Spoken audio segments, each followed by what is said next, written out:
ना चाही सोना चानी ना चाही धनवा, करिले तीज बरत बनल रहे सजनवा।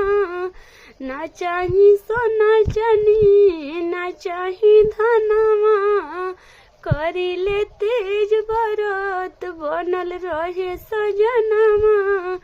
तय प्रभु तो सोना दीनया से सिख किया चले मोर सुहागन रहे। कि प्रभु वही सोना दीनया से सिखिया चले मोर सुहागन रहे।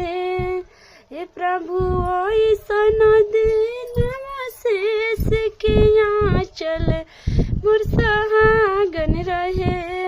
गौरी गणेश जी के मूर्ति बना के, गौरी गणेश जी के मूर्ति बना के, पाने सुपारी ऊपर नारियल सजा के, पाने सुपारी ऊपर नारियल सजा के। तो ये प्रभु वही सोना दीनया शेष की गमकत रहे सजना के प्यार। तो ये प्रभु दीन ऐसन वरदान की दमकत रहे सजना के प्यार। गौरी गणेश जी के मूर्ति बना के, पाने सुपारी ऊपर नारियल सजा के। तय प्रभु वही सोना दीनया शेष की दमकत रहे प्रसजना के प्यार। ये प्रभु वही सोना दीन प्यार की गमकत रहे सजना के प्यार। रखले तबानी हम तेज के बरतिया, सुखवा से भर रहे जिंदगी भर संगतिया।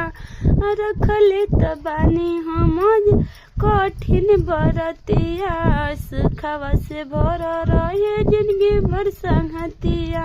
तय प्रभु वही सोना दीन वरदान की सजना सलामत रहे। तय प्रभु वही सोना दीन वरदान की जिंदगी भर रहे हवा। तय प्रभु वही सोना दीन वरदान जे जिंदगी भर छूटे ना साथ।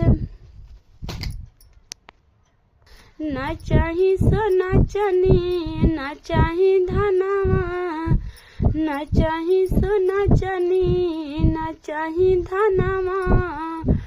तय प्रभु करिले तीज के बरतिया बनल रहे हमर सुहागे। तय प्रभु करिले तीज के बरतिया कुशल रखी हो परिवार। तय प्रभु करिले तीज के बरतिया कुशल